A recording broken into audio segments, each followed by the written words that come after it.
ഈശ്വരൻ നമ്മളെ കൈവിടില്ല. നീ സമാധാനായിട്ടിരിക്കുക, അവനൊന്നും സംഭവിക്കില്ല, എനിക്ക് ഉറപ്പാ.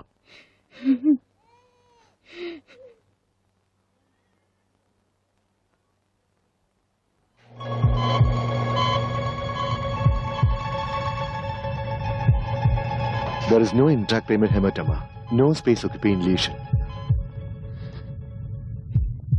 ഡോക്ടറെ, ഉണ്ണി. Don't worry, പേടിക്കാനൊന്നുമില്ല. He'll be all right. ഉടനെ റൂമിലേക്ക് കൊണ്ടുവരും, അപ്പൊ കയറി കണ്ടോളൂ. ഈശ്വരൻ കാത്തു.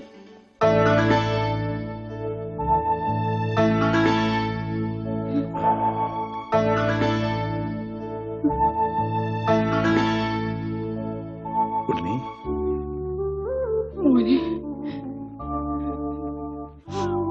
ഇവരെയൊക്കെ മനസ്സിലായോ? അച്ഛൻ, അമ്മ, ദേ അമ്മു.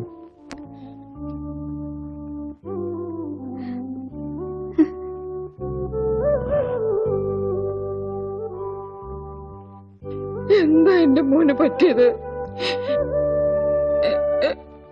എല്ലാവരും ഒന്ന് കുറച്ചു നേരം പുറത്തേക്ക് ഇറങ്ങി നിൽക്കുക. ഒന്നിറങ്ങിയത്.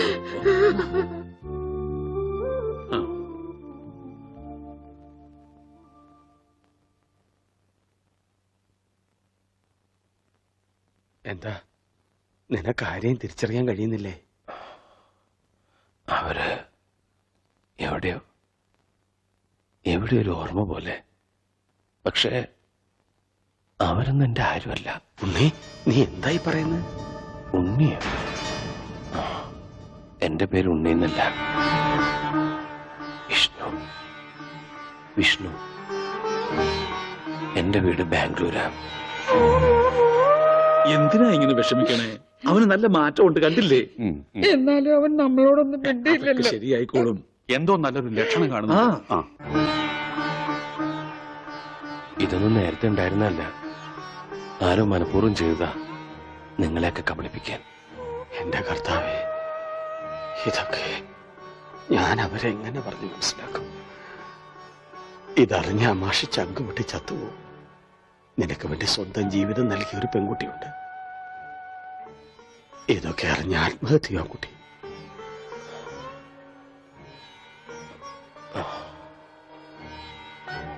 വിഷ്ണു, ഒരു ഗ്രാമം മുഴുവൻ നിന്നെ സ്നേഹിച്ച കഥ നീ അറിയണം. ഇലയുടെ വലിപ്പം ഒരല്പം കുറഞ്ഞോ കുഞ്ഞുവരച്ചേട്ടാ? 4 കൂടെ വലിച്ചു കയറ്റ്, അപ്പൊ ഇലയുടെ നീളെ കൂടുവന്റെ പാപ്പാനെ. സത്യ അല്ല, ഞാനൊന്ന് ചോദിക്കട്ടെ, എന്താണ് ഈ സദ്യയുടെ ആവശ്യകത? ഇതൊരു പാഴ്സലമല്ലേ? എടാ ഓമനക്കുട്ട, നീ സാമ്പിൾ പഠിക്കുന്നത് കേട്ടിട്ടുണ്ടോ? അതുപോലെ വരാനിരിക്കുന്ന കല്യാണത്തിന്റെ സാമ്പിൾ സദ്യയാണിത്.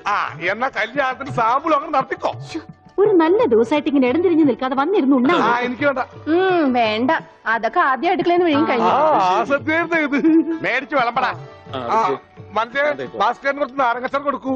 പേ പിടിച്ചിട്ട് അവിടെ ദുഷ്ടൻ. ലക്ഷ്യം പുളിശ്ശേരി ആയാലോ?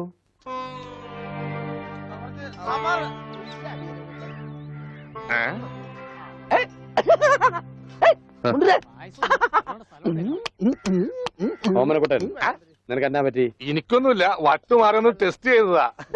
മുണ്ടുക്ക് നല്ല മുണ്ടുക്ക്. എന്തായി കാണിക്കണം? ഇങ്ങോട്ട് വന്നേ. എന്തിപ്പണ്ടായേ? അവനിപ്പോ അസുഖമൊന്നുമില്ല, അവന്റെ അസുഖമൊക്കെ മാറി. എന്താ നീ ചങ്കിക്കുത്ര വർത്താനൊന്നും പറയല്ലേ? ഉണ്ടായിരിക്കും.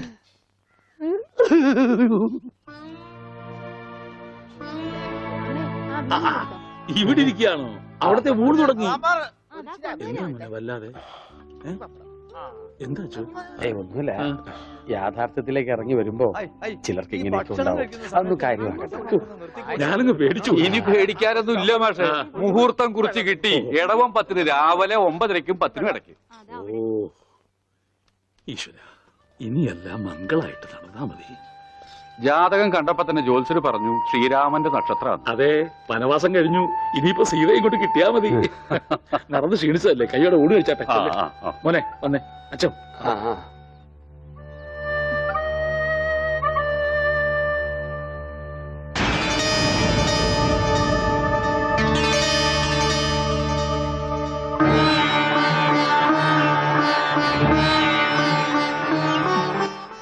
അച്ഛോ, വരും ഊണ് കഴിക്കാം. വേണ്ട, എനിക്കൊരു ഗ്ലാസ് വെള്ളം തന്നാ മതി. ഉണ്ണിയോ? ഓ, ഇനി അമ്മിക്കുട്ടി വാരി തന്നാലേ ഉണ്ണിക്കുട്ടിന് ഉണ്ണുള്ളോ? ചേച്ചി, എനിക്ക് അമ്മോനോടൊന്ന് സംസാരിക്കണം. ദേ ആ മുറിയിലുണ്ട്, പോയിക്കോളൂ. അല്ല, ഞങ്ങളൊന്ന് പുറത്തേക്ക് വെക്കോട്ടെ? ആ, പോയിക്കോ പോയിക്കോ. പിന്നെ ഇത് എന്ന് വേണം കേട്ടോ. എന്റെ കല്യാണത്തിന് മുമ്പ് ഓമനക്കുട്ടായിട്ട് ദിവസം പുറത്തേക്ക് വിളിക്കും. കല്യാണം കഴിഞ്ഞപ്പോഴോ ഞാൻ പറയാട്ടോ അമ്മിക്കുട്ടിയോട്.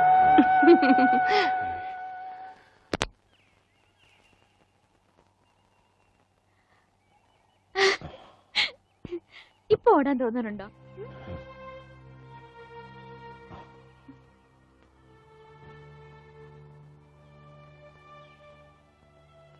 അമ്മ കരുതുന്ന പോലെ ഞാൻ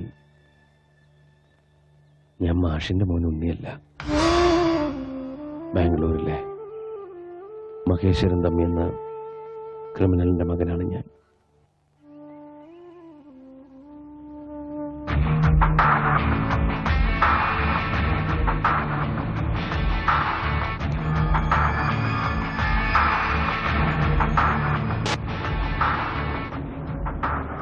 ബാംഗ്ലൂർ നഗരത്തിൽ നിന്നും പേടി സ്വപ്നമായിരുന്നു എൻ്റെ അച്ഛൻ.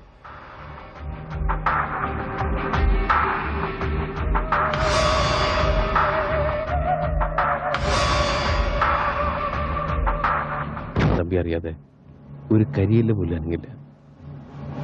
രക്തം പുരണ്ട അച്ഛൻ്റെ പണത്തിനോടും ബിസിനസ്സിനോടും എനിക്കെന്നും വെറുപ്പായിരുന്നു. അതുകൊണ്ട് തന്നെ ഞാൻ അച്ഛനിൽ നിന്ന് ഓടി അകലാൻ ആഗ്രഹിച്ചു. എനിക്ക് ലഭിക്കാതെ പോയ സ്നേഹവും പരിഗണനയൊക്കെ കിട്ടിയത് അനാഥാലയത്തിൽ വളർന്ന ഒരു പെൺകുട്ടിയിൽ നിന്നാണ്, ഗൗരി. ഞങ്ങളുടെ സ്നേഹം എന്റെ സ്വകാര്യതയിൽ ഞാൻ അനുഭവിക്കുന്ന ഏറ്റവും വലിയ ആനന്ദമായി മാറി.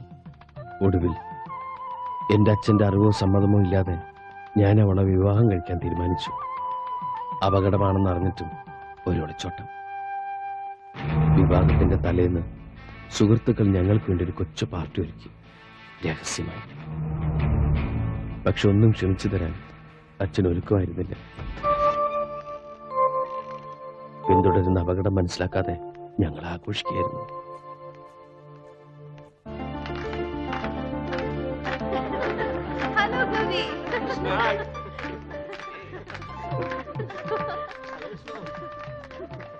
നാളെ നിങ്ങളുടെ വിവാഹം കഴിഞ്ഞാൽ പിന്നെ നിന്റെ അച്ഛന്റെ കണ്ണത്താ ദൂരത്തേക്ക് നിങ്ങൾ രണ്ടാളും കൂടി പറക്കും. അതുകൊണ്ടാണ് ഇങ്ങനൊരു പാർട്ടി. താങ്ക്സ്. അടുത്തായിട്ട് നിങ്ങൾ എനിക്ക് ചെയ്യേണ്ട ഒരു ഉപകാരം എന്റെ പേടിയൊന്ന് മാറ്റാന്നുള്ളതാ. ചുമ്മാ നിന്ന് വിറക്കുക. ശരിയാ, എനിക്കിങ്ങനെ വിഷ്ണുവിനെ പോലെ കരിങ്കല് പോലെ നിൽക്കാൻ പറ്റുന്നില്ല. ഇതൊക്കെ വിഷ്ണുവിന്റെ അച്ഛൻ അറിയുമ്പോ എന്താ ഉണ്ടാവാൻ നിങ്ങൾക്കൊക്കെ അറിയാലോ. ഏയ്, അതോർത്ത് പേടിക്കണ്ട. വളരെ രഹസ്യമായിട്ടാ കാര്യങ്ങളൊക്കെ ചെയ്തിരിക്കുന്നത്. വിഷ്ണുവിന്റെ അച്ഛൻ ഇതൊന്നും അറിയാൻ പോകുന്നില്ല. ഗൗരി ധൈര്യമായിട്ടിരിക്കുക.